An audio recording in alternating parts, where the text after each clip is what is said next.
Hello ಸ್ನೇಹಿತರೆ, ಮತ್ತೊಮ್ಮೆ ಮನ ಅಕಾಡೆಮಿ 2062 ವಾಹಿನಿಗೆ ಆತ್ಮೀಯ ಸ್ವಾಗತ. ಇಂದು ಬಂದಂತಹ 2026ರ ಕೆಸೆಟ್ ಪರೀಕ್ಷೆಗೆ ಈಗ ನೋಟಿಫಿಕೇಶನ್ ಆಗಿದೆ ಸ್ನೇಹಿತರೆ. ಆದರೆ ಅಭ್ಯರ್ಥಿಗಳು ಈ ಒಂದು ಪರೀಕ್ಷೆಗೆ ಅರ್ಜಿಯನ್ನು ಸಲ್ಲಿಸುವುದಕ್ಕೆ ಮುಂಚೆ ಈ ಒಂದು ಮಾಹಿತಿನ ಸಂಪೂರ್ಣವಾಗಿ ನೀವು ತಿಳ್ಕೊಂಡಿರಲೇಬೇಕು. ಅದಕ್ಕೆ ಸಂಬಂಧಿಸಿದ ಕಂಪ್ಲೀಟ್ ಮಾಹಿತಿ ಈ ಒಂದು ವಿಡಿಯೋ ಮುಖಾಂತರ ನೋಡ್ತಾ ಹೋಗೋಣ. ಹಾಗೆ ಮೊದಲನೇ ಬಾರಿ ನಮ್ಮ ವಿಡಿಯೋವನ್ನ ವೀಕ್ಷಿಸುತ್ತಿರುವಂತಹ ಎಲ್ಲ ಸ್ಪರ್ಧಾ ಆಕಾಂಕ್ಷಿಗಳು ಕೂಡಲೇ ನಮ್ಮ ಮನ ಅಕಾಡೆಮಿ 2062 ವಾಹಿನಿಯನ್ನು subscribe bell icon all in option ಪದೇ ಸೆಲೆಕ್ಟ್ ಮಾಡಿಕೊಳ್ಳಿ ಅಂತ ಹೇಳ್ತಾ ಕ್ವಿಕ್ ಆಗಿ ಮಾಹಿತಿಗೆ ಬರೋಣ. ನೋಡಿ, 2026ರಂದು ನಡೆಯುವಂತಹ ಅಕ್ಟೋಬರ್ 11ರಂದು ಭಾನುವಾರದಂದು ಈ ಒಂದು ಕೆಸೆಟ್ ಪರೀಕ್ಷೆ ನಡೆಯುತ್ತೆ. ಈ ಒಂದು ಪರೀಕ್ಷೆಗೆ ಅರ್ಜಿಯನ್ನು ಸಲ್ಲಿಸಲಿಕ್ಕೆ ದಿನಾಂಕ 10 ಆಗಸ್ಟ್ 2026, ಕೊನೆಯ ದಿನಾಂಕ ಸೆಪ್ಟೆಂಬರ್ 5ರವರೆಗೆ ಕಾಲಾವಕಾಶವನ್ನ ಕೊಟ್ಟಿರ್ತಾರೆ. ಜೊತೆಗೆ ಈ ಒಂದು ಆನ್ಲೈನ್ ಮೂಲಕ ಅರ್ಜಿಯನ್ನು ಸಲ್ಲಿಸಿದಂತಹ ಅಭ್ಯರ್ಥಿಗಳಿಗೆ ಫೀಸ್ ಪೇಮೆಂಟ್ ಮಾಡಲಿಕ್ಕೆ ಕೊನೆಯ ದಿನಾಂಕ ಸೆಪ್ಟೆಂಬರ್ 6ರವರೆಗೆ ಒಂದು ಕಾಲಾವಕಾಶವನ್ನು ಕೊಟ್ಟಿರ್ತಾರೆ. ಜೊತೆಗೆ ಈ ಒಂದು ಕೆಸೆಟ್ ಪರೀಕ್ಷೆಗೆ ಆಲ್ ಟಿಕೆಟ್ ಬಿಡುಗಡೆ ಮಾಡುವಂತಹ ದಿನಾಂಕ 1 ಅಕ್ಟೋಬರ್ 2026. ಹಾಗೆ ಪರೀಕ್ಷೆಯ ಒಂದು ದಿನಾಂಕ ಅಕ್ಟೋಬರ್ 11ರಂದೇ ಈ ಒಂದು ಪರೀಕ್ಷೆ ನಡೆಯುತ್ತೆ ಸ್ನೇಹಿತರೆ. ಇದಿಷ್ಟು ಮೇನ್ ನಿಮಗೆ ತಿಳಿದಿರಲಿ, ಓಕೆನಾ.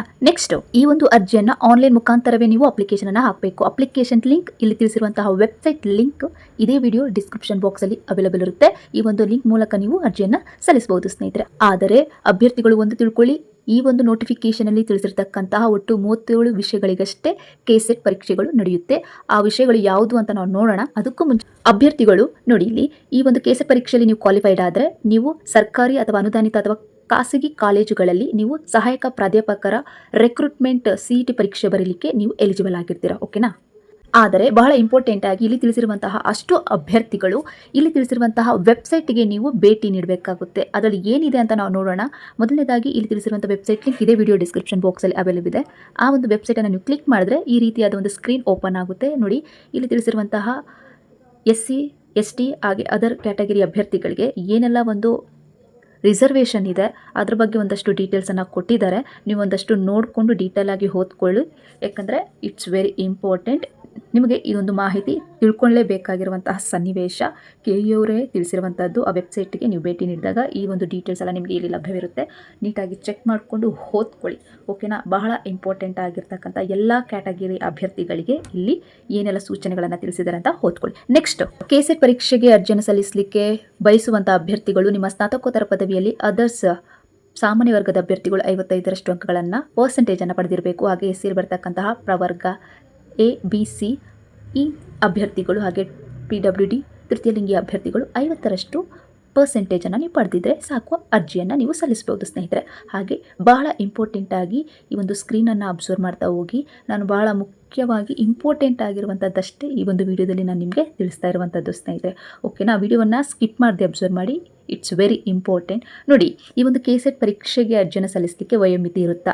ನೋಡಿ, ಈ ಒಂದು ಅರ್ಹತಾ ಪರೀಕ್ಷೆಗೆ ಯಾವುದೇ ಗರಿಷ್ಠ ವಯೋಮಿತಿ ಇರೋದಿಲ್ಲ. ಆದರೆ ವಿನಾಯಿತಿ ಯಾರಿಗಿರುತ್ತೆ ಅಂತ ಹೇಳೋದಾದರೆ, ಕರ್ನಾಟಕ ರಾಜ್ಯದ ಸಹಾಯ ಪ್ರಾಧ್ಯಾಪಕರ ಒಂದು ಹುದ್ದೆಗೆ ವಿಶ್ವವಿದ್ಯಾಲಯ ಅಥವಾ ಪ್ರಥಮ ದರ್ಜೆ ಕಾಲೇಜುಗಳು ಅಥವಾ ಉನ್ನತ ಶಿಕ್ಷಣ ಸಂಸ್ಥೆ, ಸರ್ಕಾರಿ ಅನುದಾನಿತ ಅಥವಾ ಖಾಸಗಿ ಕಾಲೇಜುಗಳಲ್ಲಿ ನೇಮಕವಾಗಬೇಕಾದರೆ ಅಭ್ಯರ್ಥಿಗಳು ಕಡ್ಡಾಯವಾಗಿ ಕೆಸೆಟ್ ಪರೀಕ್ಷೆಯಲ್ಲಿ ಅಥವಾ ನೆಟ್ ಪರೀಕ್ಷೆಯಲ್ಲಿ ಕಡ್ಡಾಯವಾಗಿ ನೀವು ಕ್ವಾಲಿಫೈಡ್ ಆಗಿರಲೇಬೇಕು. ಇದು UGCಯ ಒಂದು ಮಾನದಂಡಗಳಾಗಿರುತ್ತೆ.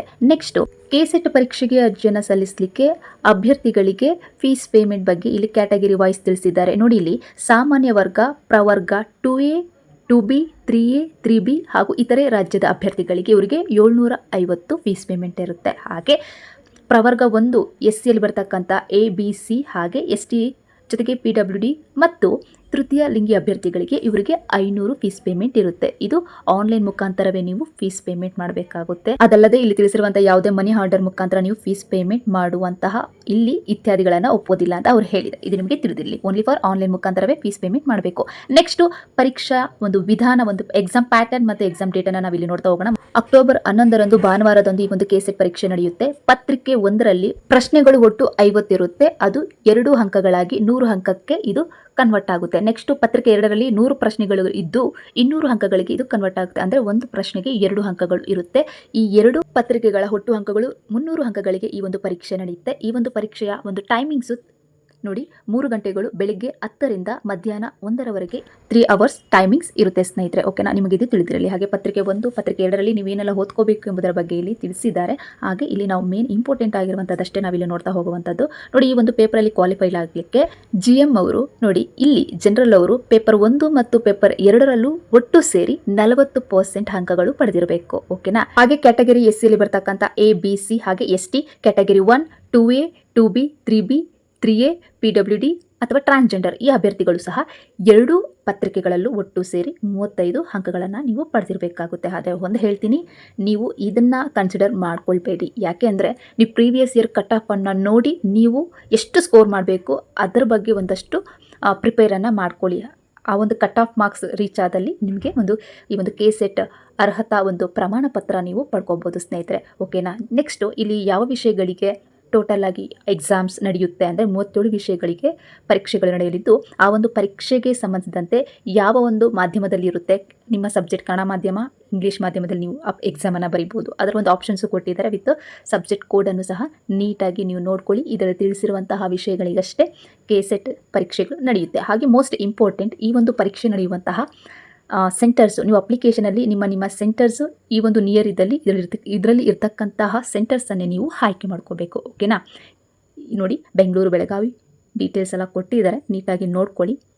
ಇಲ್ಲಿ ತಿಳಿಸಿರುವಂತಹ ನಿಮ್ಮ ಸಬ್ಜೆಕ್ಟ್ ವೈಸ್ ಇಲ್ಲಿ ಇಂಡಿವಿಜುವಲ್ ಆಗಿ ನೀಟಾಗಿ ಕೊಟ್ಟಿದ್ದಾರೆ. ಸಬ್ಜೆಕ್ಟ್ ವೈಸ್ ಸಬ್ಜೆಕ್ಟ್ ಕೋಡನ್ನು ನೀಟಾಗಿ ನೋಡ್ಕೊಳ್ಳಿ. It's very important. ನೀವು OMR ಶೀಟ್ ಫಿಲ್ ಮಾಡಲಿಕ್ಕೆ ಹೋದಾಗ ಸಬ್ಜೆಕ್ಟ್ ಕೋಡ್ ತುಂಬ ಇಂಪಾರ್ಟೆಂಟ್ ಆಗಿರುತ್ತೆ. ಓಕೆನಾ ಸ್ನೇಹಿತರೆ.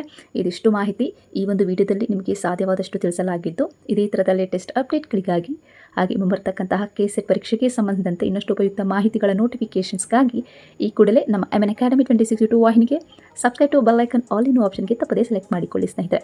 ಮುಂಬರ್ತಕ್ಕಂತಹ ಇದೇ ಥರದ ಉಪಯುಕ್ತ ಮಾಹಿತಿಗಳು ಸಾಧ್ಯವಾದಷ್ಟು ನಮ್ಮ ವಾಹಿನಿ ಮುಖಾಂತರ ಹೇಳೋ ಪ್ರಯತ್ನ ಖಂಡಿತ ಇರುತ್ತೆ. ಈ ಒಂದು ಮಾಹಿತಿ ನಿಮಗೆ ಉಪಯುಕ್ತವಾದಲ್ಲಿ ನಿಮ್ಮ ಸ್ನೇಹಿತರಿಗೂ ತಪ್ಪದೇ ಶೇರ್ ಮಾಡಿ. Wish you all the best.